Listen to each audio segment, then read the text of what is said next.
Paano kung ang mismong presidente ang bumanat sa isang kongresista dahil sa korupsyon? Pero paano kung yung kongresistang yun, best friend pala ng sarili niyang anak?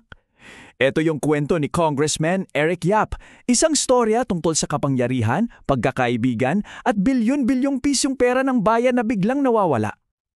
Okay, isipin nyo to. Taong 2020, sa isang national address, yung mismong presidente ng Pilipinas pinangalanan ng isang mambabatas. Sabi niya, corrupt daw. Grabe, di ba? Isang malaking pasabog. Pero alam nyo, dyan palang nagsisimula ang lahat. At dito na nga nagiging kakaiba tong buong kwento. Kasi yung kongresistang inakusahan, hindi lang siya basta politiko.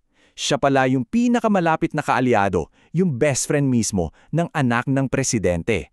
Ito yung kabalintunaan na sisilipin natin ngayon. Okay, so unang bahagi, ang presidential paradox. Dito natin makikita kung paano yung mga sinasabi ng ama parang hindi tugma sa mga nangyayari sa paligid ng anak at sa buong sistema. Tingnan nyo to ha, sa kaliwa, yan yung hayagang akusasyon ni dating Pangulong Duterte laban kay Yap. Malinaw yan, pero sa kanan, ito ang nakakagulat. Habang nangyayari yan, yung distrito naman ng anak niyang si Paulo Pulong Duterte tumatanggap ng hindi lang basta-basta, kundi 51 bilyong pesong pondo. At paano nangyari yun? Well, si Yap kasi ang hepe ng Appropriations Committee. Salita laban sa gawa. So, sino ba talaga tong si Eric Yap? At paano siya naging ganito ka-impluensyal ng ganun kabilis? Ito yung pag-usbong ng isang tinatawag na contractor. Isang kongresista na, well, kontratista rin. Grabe ang bilis ng pag-angat niya. Nakakabilib. Pero at the same time, nakakaduda. Pumasok siyang baguhan sa Kongreso noong 2019. Walang legislative experience. Pero sa loob lang ng isang taon, boom, siya na ang may hawak sa kaban ng bayan. Anong sikreto? Mukhang hindi kwalifikasyon, kundi koneksyon. Partikular, ang pagkakaibigan niya sa anak ng Pangulo. At dahil nasa pwesto na siya, dito na raw nagsimula yung sinasabing malawakang kalokohan. Pag-usapan natin tong mga ghost project na nagkakahalaga ng bilyon-bilyon. 16 na bilyong piso. Ulitin ko, P16 billion. Yan yung halaga ng mga kontrata mula sa DPWH na nakuha ng Silver Wolves Construction. Isang kumpanya, ayon sa mga investigador, ay pagmamayari ni Yap. Napakalaking pera niyan, mahirap i-imagine.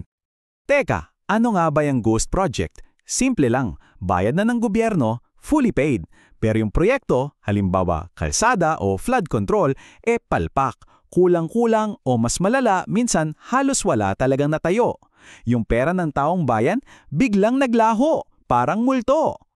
At ang mga diskarte raw, tuso.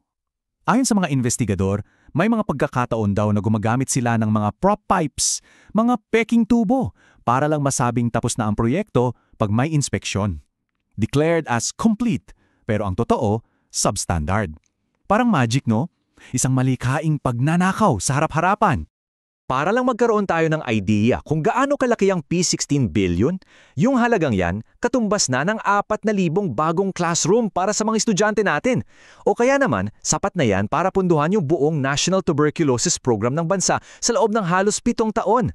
Isipin nyo yun, pera na dapat nagliligtas ng buhay at nagbibigay ng kinabukasan, napunta lang daw sa bulsa ng ilan. Yan ang tinatawag na tunay na buwis ng kahirapan. At ngayon, unti-unti nang lumalabas ang mga ebidensya. May mga whistleblower na, at yung mga kwento nila, parang eksena sa isang action movie. 46 na maleta na punong-puno ng pera. Yan ang testimonya ng isang whistleblower sa Senado. Hindi na to yung high-tech na money laundering ha. Ito, cash and carry. Parang nag-deliver lang ng pizza. Ganun katapang. So, saan napunta yung pera? Well, tingnan nyo tong numerong to. 8. Yan ang bilang ng mga eroplano at helicopter na konektado sa magkapatid na Yap na ngayon ay naka-freeze dahil sa utos ng korte. At hindi lang mga eroplano yan.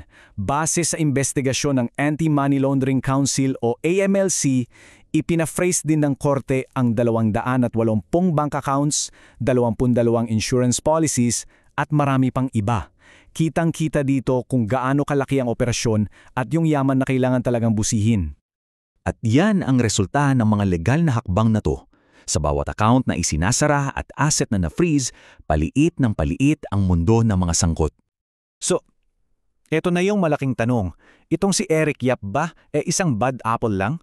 O siya ba ay produkto ng isang sistema na sadyang bulok na? Tignan nyo tong timeline. Ang daming pagkakataon na sana napigilan ng lahat ng to. Mula sa babala mismo ng presidente hanggang sa mga impormasyong hawak daw ng ilang lokal na opisyal. Parang walang gumana. Lahat ng dapat na safeguards ng sistema para natulog. At yun ang mahalagang maintindihan natin dito. Hindi ito kayang gawin ng isang tao lang. Kailangan dyan ng isang buong network ng mga tinatawag na enabler. Yung mga taong tumulong o yung mga taong alam na pero nagwalang kibo na lang. Kaya bumabalik tayo sa tanong kanina. Anong ibig sabihin nung babala ni Pangulong Duterte? Ayon sa mga source, dalawa lang daw ang posibleng sagot. Option A, alam niya pero hindi niya magalaw kasi sangkot ang anak niya. O option B, palabas lang ang lahat. Isang political theater para magmukhang may ginagawa siya laban sa korupsyon. Pero sa likod ng kamera, tulay ang ligaya. Alin man sa dalawa, hindi maganda ang ibig sabihin. Sana nga ba tayo ngayon sa kasong to? Tingnan natin kung ano na ang nangyayari sa laban para sa pananagutan. Sa wakas, mukhang kumikilos na ang mga ahensya ng gobyerno. Ang DPW, nagsampa na ng reklamo. Ang Ombudsman, may investigasyon na. At syempre, nariyan yung asset freeze order mula sa Courts of Appeals. Umiikot na yung gulong ng hustisya kahit pa sabihin nating medyo mabagal. Pero isang malaking pero. Kailangan nating tandaan ang makasuhan ay iba sa maparusahan. At yung pag-freeze ng assets, simula pa lang yan. Ang pagbawi niyan para maibalik sa taong bayan, yan ang mas mahabang proseso. Hindi pa po tapos ang laban. At dito natin iiwan ang lahat. Itong kaso ni Eric Yap, hindi lang ito tungkol sa isang tao. Tungkol ito sa isang sistema na hinayaan siyang umusbong at gawin ang mga sinasabing ginawa niya. Kaya ang tanong ay hindi lang kung mapapanagot ba si Yap. Ang mas malaking tanong, hahayaan ba nating makaligha ulit ng isa pang katulad niya ang sistemang ito?